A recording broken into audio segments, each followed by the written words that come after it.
It's good to see you again. We talked on Bosch Legacy just a little bit ago. Yes, we did, in fact. How are you? I'm great. I get to talk with you about this film, which is so interesting to me because I'm a big fan of the Dracula legend, and this spins it off into a new direction. Hmm.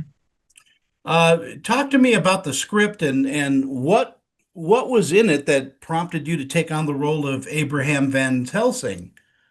Well, I think that, look, I'm a big fan also of the entire Dracula canon, and I'm a horror fan. This did not feel like a horror film to me at all when I read it.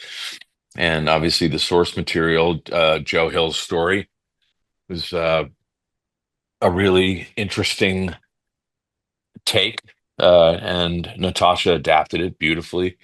You find Van Helsing. What was interesting is you find him many years after the fact of Dracula, but he's now there. He's no longer on his own. He has the responsibility and the care of a family. So that automatically raises the stakes because he can be gotten to, and the fact that he senses that it's coming back. It's Mhm. followed them.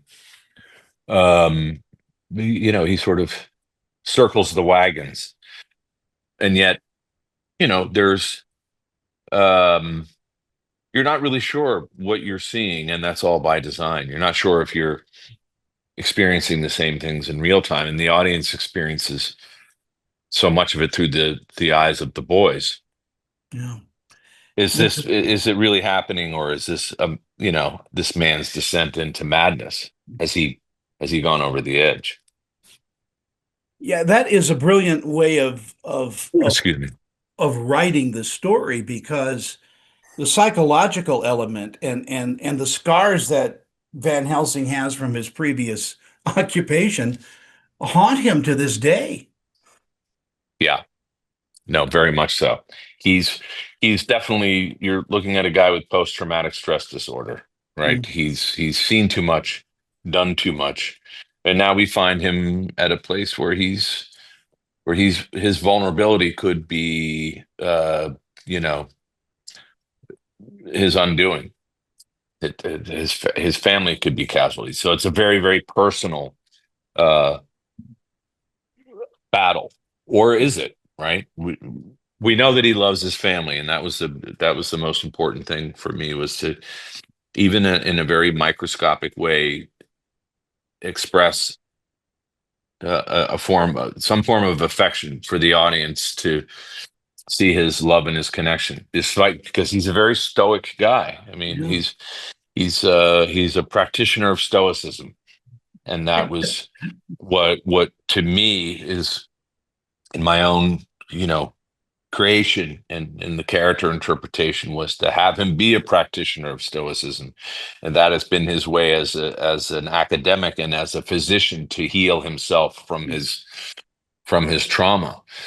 But that there he's a haunted guy. He's definitely a very haunted guy. So it's a tremendous amount of fun to play that character. I would imagine it was, and I would imagine also sharing scenes with these brilliant young actors that are surrounding you.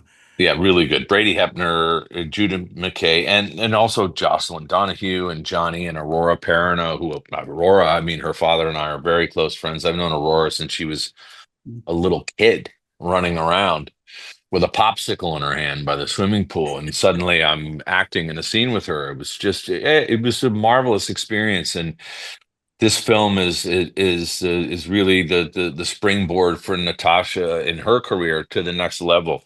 And she's an inordinately gifted, talented, and very, very bright artist. And I look forward to making many more films with her. Yeah, she is, and she knows her stuff. I mean, she really does. And as I'm watching this, I'm thinking to myself, this should be a stage play. You know what? It would work very well on stage, as did Dracula. Look, I saw Frank Langella do it, and Jean Leclerc, and several actors, with the incredible sets designed by Edward Gorey. And Dracula was originally a stage play. Lugosi did it on stage before he did it in a film. So it would be interesting. And look, it's from the mind of Joe Hill. He's his own guy, but obviously, you know, Stevens' DNA got passed through. Um, they're very, very different writers, but you know, Joe Right. is pound for pound, man, he's a hell of a writer. And this is a very fresh and interesting take on this world, which is something I think as a writer, I'd be terrified to touch something as iconic and precious as that. But he's a fearless guy, obviously. He doesn't give a shit. He's all about, I'm going to write what I want to write. And if you dig it, read it. If you don't dig it, then don't. Yeah, exactly. I gotta go. Our time is all up, but All right, man. you know I adore you, so I'll see you on the next thing.